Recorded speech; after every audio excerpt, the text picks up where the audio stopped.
Hello, welcome to the second semester Generic English course. I am Dr. Vidya Patil, serving as Associate Professor of English at Government First Grade College for Women, Bidar. I will be guiding and assisting you during this course. In the previous video, we have understood about the different chapters which you are going to study in the third unit, which is the course book. As you already know, the name of the textbook which is prescribed for you is Literary Longings. In today's video, we will begin with the first chapter of your textbook, which is titled My Vision for India. This is written by the 11th President of our country, Dr. APJ Abdul Kalam, who is one of the greatest scientists of our nation. We will first try to know more about Dr. APJ Abdul Kalam and what were his dreams and what was his role in nation building. Dr. APJ Abdul Kalam was born in Rameshwaram in Tamil Nadu on October 15, 1931. He went on to become an Indian aerospace scientist. He was also the 11th President of India and served from 2002 to 2007. He was popularly known as the People's President. Abdul Kalam spent most of his childhood in financial problems and worked at an early age to supplement his family's income. He was the chief scientific advisor to the Prime Minister and the Secretary of Defence Research and Development Organization from July 1992 to December 1999. He was also the project director for SLV-2 and chief executive of the Integrated Guided Missile Development Program. He patronized grassroots innovations. Dr. Abdul Kalam is an iconic and inspirational figure among the masses. Rarely do we see that the president of our country was so immensely loved and adored by the children. His clean image and ability was able to inspire the youth and made him Bharat Ka Paryavaran Ambassador. He was one of the first Asians to be bestowed with the Hoover Medal, which is America's top engineering prize for outstanding contribution to public service on 29th April 2009.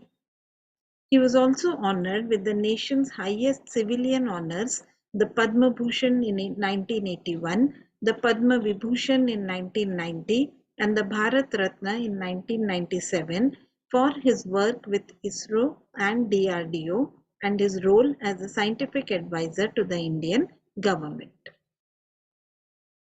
Dr. Abdul Kalam came to be known as the Missile Man of India for his work on the development of ballistic missile and launch vehicle technology. He also played a pivotal role in organization, technical and political role in India's Pokhran-2 nuclear tests in 1998, which was the first since the original nuclear test by India in 1974. He studied physics and aerospace engineering. He then spent the next 4 decades as a scientist and science administrator at the Defence Research and Development Organization DRDO and Indian Space Research Organization ISRO. He was intimately involved in India's civilian space program and military missile development efforts. He is widely and popularly referred to as the People's President. After completing his tenure as president, he returned to his civilian life of education, writing, and public service. He was a recipient of several prestigious awards, including the Bharat Ratna. While delivering a lecture at the Indian Institute of Management, Shillong, he collapsed and died from a cardiac arrest on 27 July 2015 at the age of 83. Dr. Abdul Kalam was a person who was not only a great political leader but also a good teacher and a writer. He always had a dream for the country's development and realized that it is only the youth who can bring this revolution. During his university career, he inspired many of his students through his inspirational speech and tremendous vision. He is one of the greatest scientists of modern India.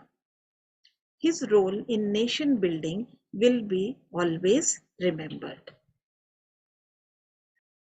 Dr. Abdul Kalam is a highly inspirational and motivational figure. We all can learn much from his life and his writings. Today we have discussed about his life and his contribution to the development of our nation. He believed that it is only the youth who can bring about this change and make India a developed country.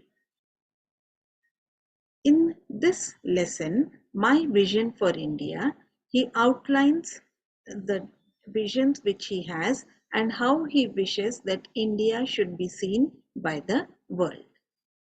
In the next video, we will begin with reading and understanding the lesson. I hope you like this video. Thank you.